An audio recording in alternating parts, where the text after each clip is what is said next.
Halo semuanya, balik lagi bersama gue Kaiji. Jadi di konten kali ini, aku bakal ngebahas salah satu anime bergenre horor psikologis yang penuh misteri, kekerasan, dan plot twist gila yang mungkin bisa bikin kamu gak tenang tidur malam ini.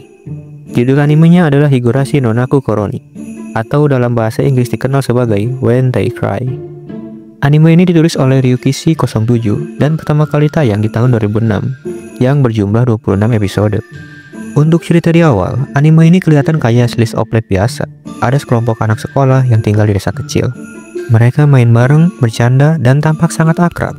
Tapi jangan ketipu sama art style-nya yang kelihatan lucu dan ringan. Karena setelah beberapa episode, semua ini mulai berubah jadi gila. Seperti ekspresi karakter yang tiba-tiba berubah jadi menyeramkan, suara tertawa yang gak wajar, sampai kejadian-kejadian mengerikan yang sulit dijelasin secara logika.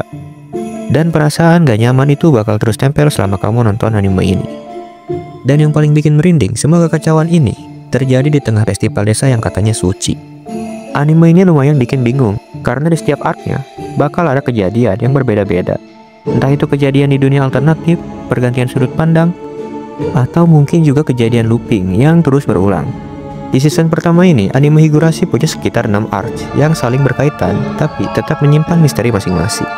Jadi, gue bakal ngejelasin pendapat gue tentang anime ini, dari segi cerita, plot yang terjadi, dan kesan gue saat menonton anime ini. Tanpa berlama-lama, gue bakal mulai ke pembahasannya. Sebelum mulai ada peringatan, kalau video ini mengandung spoiler, karena gue bakal ceritain bagian arc satunya.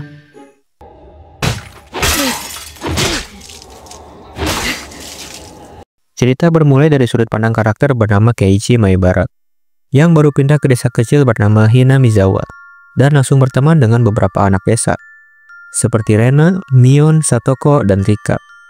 Awalnya, suasana desa terasa begitu damai, sampai Keiichi mendengar kabar kalau ada tragedi pembunuhan di masa lalu. Keiichi mulai menanyakan tragedi itu ke teman-temannya, tapi respon temannya agak sedikit aneh dan seolah-olah menutupi sesuatu dari Keiichi. Dan saat festival Watanagashi atau festival penghanyutan kapas, Keiichi mulai mendengar cerita aneh tentang tragedi yang selalu terjadi setiap tahun, yaitu adanya pembunuhan yang terjadi setiap tahun selama festival ini, dengan 1 orang terbunuh dan 1 orang hilang. Dan kejadian ini terjadi sudah 4 kali setiap tahunnya, yang para warga percayai sebagai kutukan dari Oyashiro-sama, yaitu dewa pelindung desa mereka. Hal ini terjadi karena di masa lalu, pemerintah berniat untuk membangun bendungan di desa ini. Tapi warga menolak, dan para tetua desa pun bernegosiasi dengan para politikus itu. Dan akhirnya pembangunan bendungan pun tidak jadi dilakukan. Dan sejak saat itu, kasus pembunuhan, kematian, dan orang hilang pun sering terjadi. Keiichi mendapat info dari seorang fotografer lepas, yaitu Tomitake, dan seorang perawat di desa, yaitu Mio. Mereka pun menceritakan kejadian pembunuhan di desa ini. Di tahun pertama, seorang insinyur dari proyek bendungan Hinamizawa dibunuh dan dimutilasi oleh para warga desa yang menolak pembangunan bendungan, dan hilangnya salah satu pembunuh itu. Di tahun kedua, seorang suami istri jatuh dari tebing dan jasad si suami ditemukan tewas, tapi jasad istrinya menghilang entah kemana. Di tahun ketiga, seorang pendeta kuil ditemukan tewas karena penyakit tidak diketahui, dan juga istrinya bunuh diri. Di tahun keempat, ada seorang bibi rumah tangga yang ditemukan tewas karena dipukuli, dan juga dia merupakan adik korban dari keluarga korban di tahun kedua. Dan kalau di tahun kelima, yaitu tampilan sekarang, Keiichi mendapat info dari seorang polisi yang bernama Oishi. Kalau Tomitake dan Mio yang Keiichi temui saat malam festival ditemukan tewas. Tomitake tewas karena mencakar lehernya sendiri, dan Mio menghilang entah kemana. Yang mana kasus ini dianggap sebagai kutukan Oyashiro-sama. Tapi polisi dan Keiichi merasa kalau tewasnya deretan korban tersebut bukan karena kutukan, tapi ada hal lain. Dan mereka pun mulai dari sekarang akan bertukar informasi. Saat di kelas, Keiichi melihat kartu bertuliskan Satoshi dan bertanya kepada Rena siapa dia. Rena mengaku tidak tahu detailnya, tapi yang pasti Satoshi adalah murid sekolah ini setahun yang lalu dan sekarang sudah pindah. Di titik ini, Keiichi merasa teman-temannya berusaha menyembunyikan sesuatu darinya. Saat malam hari, Keiichi pun bertukar informasi dengan Oishi, yang mana Oishi menjelaskan kembali tentang kematian yang terjadi setiap tahun di festival itu. Serta juga ada anak yang hilang 1 tahun lebih tua dari Keiichi, yaitu Satoshi. Obrolan dihentikan karena ayah Keiichi datang membawa minuman, karena katanya Rena datang berkunjung, yang membuat Keiichi terkejut dan merasa Rena mendengar obrolan Keiichi dengan Oishi.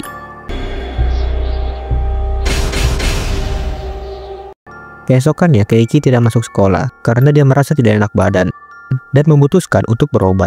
Saat pulang berobat, Keiichi bertemu dengan Oishi dan kembali mengobrol tentang pembunuhan itu, yang mana Oishi memberitahu kalau korban tahun pertama sebelumnya sempat bertengkar dengan keluarga Sonozaki, yaitu keluarga Mion. Lalu tahun kedua, suami istri yang tewas adalah orang tua Satoko. Dan di tahun ketiga, pendeta Quill dan istrinya yang tewas adalah orang tua Rika. Serta korban di tahun keempat, bibi rumah tangga yang tewas adalah bibi dari Satoko. Dan pemuda yang hilang yaitu Satoshi adalah kakak kandung dari Satoko. Yang mana semua pembunuhan ini berkaitan dengan teman main Keiichi. Ia membuat Keiichi merasa kalau ini cuma kebetulan. Oishi menyuruhnya tenang dan menceritakan tentang Rena. Yang mana Rena sebelum pindah ke sini sempat diskor di sekolah lamanya karena dia keliling sekolah sambil menghancurkan jendela. Yang mana setelah dibawa ke ahli saraf dan dokter itu bilang kalau Rena sering menyebutkan kata yang sama berulang-ulang, yaitu Oyashiro-sama. Dan menceritakan kalau setiap malam Oyashiro-sama selalu datang sambil memandanginya. Oishi pun memberitahu kenapa dia menceritakan semua ini ke Keiichi, karena Keiichi sedang dalam bahaya. Beberapa hari ke depan, Keiichi merasa ada yang aneh dari teman-temannya.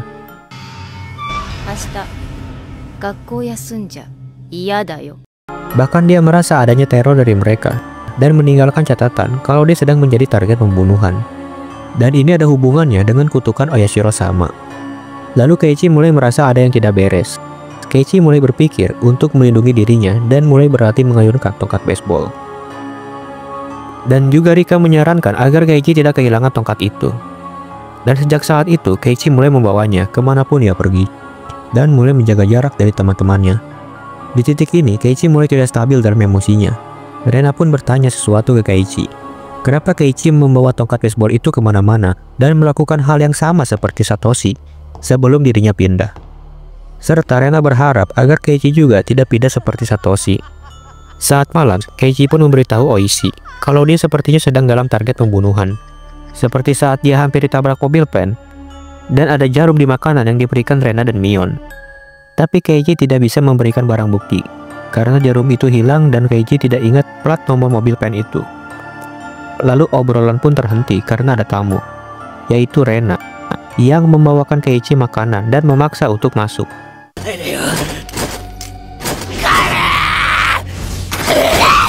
Tapi Keiichi menolak dan berusaha kembali mengunci pintu. Keiichi pun kembali menelepon Oishi dan memberitahu kejadian barusan, serta bertanya tentang insiden Rena di masa lalu. Yang mana sebenarnya insiden itu memakan korban. Tapi anehnya korban atau pihak sekolah tidak mau membicarakan itu dan akhirnya tidak sampai ke pengadilan. Saat sedang mengobrol, Keiichi melihat Rena berdiri di luar saat hujan sambil bergumam.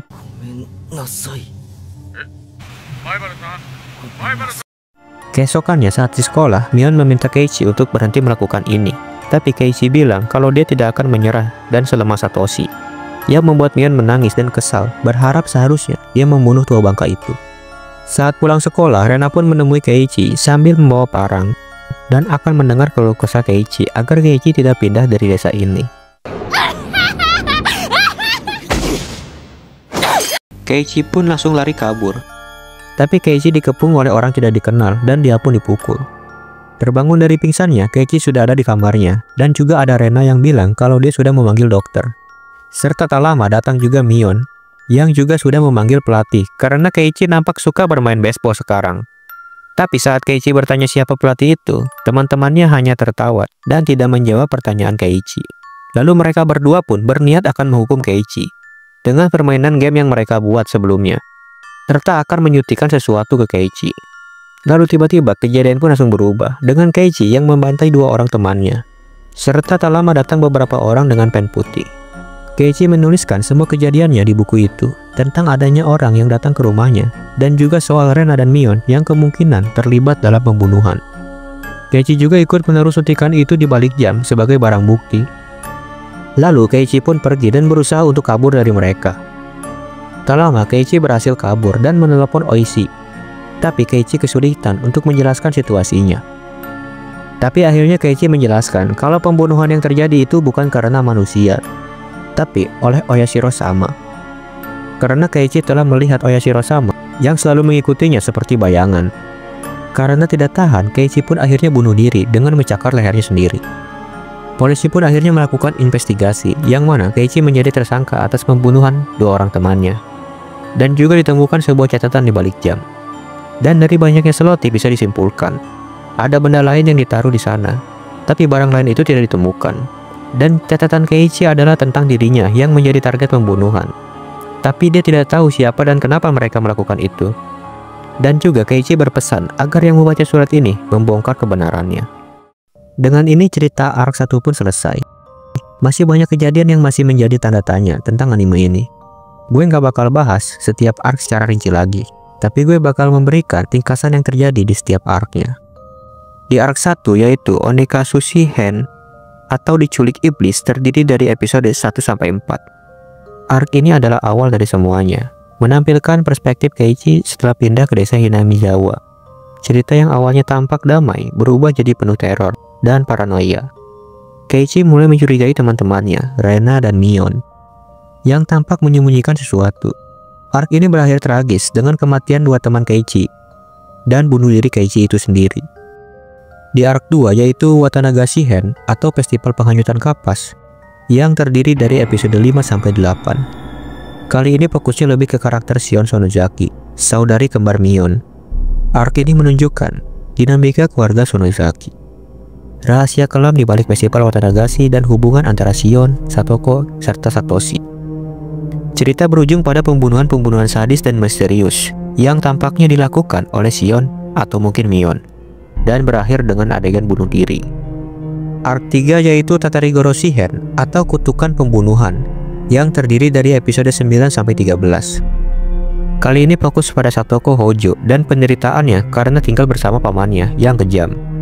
Keiichi yang iba mencoba membunuh pamannya untuk menyelamatkan Satoko. Namun setelah itu, hal-hal aneh terus terjadi.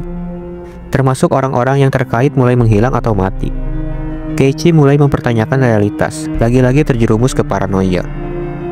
Di arc 4, Himatsubushi Hen atau Pemborosan Waktu terdiri dari episode 14-15. Arc ini adalah question arc, berlatar beberapa tahun sebelum kejadian utama. Seorang detektif bernama Akasaka datang ke Hinamizawa untuk menyelidiki sebuah kasus. Ia bertemu Rika yang masih kecil, yang tampaknya tahu terlalu banyak. Arc ini memberikan petunjuk bahwa Rika bisa melihat masa depan, atau terjebak dalam time loop. Di arc 5, Miyakashi Hen atau Mata yang Terbuka, terdiri dari episode 16-21. Arc ini adalah versi jawaban dari Watanagashi Hen, yaitu arc 2. Kali ini penonton diajak melihat dari perspektif Shion yang jatuh cinta pada Satoshi. Setelah hilangnya Satoshi, Shion menyimpan dendam dan mulai menggila. Banyak pembunuhan di arc ini, dan akan menjawab tanda tanya kalian di arc 2. Di arc 6, Sumihoroboshi Hen atau Penghapusan Dosa, terdiri dari episode 22-26. Arc ini berfokus pada Rena yang mulai mencurigai konspirasi besar desa. Ia merasa semua orang berbohong dan akhirnya mengambil alih sekolah sebagai sandera, mengancam dan akan meledakkan tempat itu. Namun Keiichi berusaha menyadarkannya dan mencegah tragedi. Ini adalah satu-satunya arc di season 1 dengan ending yang agak positif. Itulah ringkasan setiap arc-nya. Anime season 1 memang banyak misteri yang masih belum terjawab, dan jawabannya ada di season 2 tentang alasan-alasan yang terjadi. Selain versi lawasnya, anime ini juga ada yang versi 2020. Sekilas memang terlihat seperti remake, tapi sebenarnya bukan. Ada beberapa kejadian yang benar-benar berbeda dari versi lawasnya. Menurut gue anime ini benar-benar gila, sampai ngebuat gue kena mentak. Karena ada beberapa scene yang benar-benar di luar nalar gitu. Dan ini adalah salah satu anime misteri psikologi terbaik yang pernah gue tonton. Apakah anime ini worth it ditonton? Jawabannya iya banget, bagi yang pecinta genre psikologi. Dan menurut gue kalian wajib nonton ini sih. Serta saran gue, kalian yang mau nonton bisa mulai dari anime lawasnya. Gue bakal kasih tahu urutan nontonnya. Dan inilah urutan nonton Higurashi no Naku Koroni. Begitulah review dari gue dari anime Higurashi no Naku Koroni. Dan terima kasih buat yang udah nonton, serta gue juga minta maaf kalau penjelasan gue kurang jelas atau sulit dipahami. Karena cerita season 1 memang agak membingungkan, dan gue juga berusaha untuk tidak terlalu banyak spoiler. Jadi sekian dari gue Keiichi, sampai jumpa di konten selanjutnya.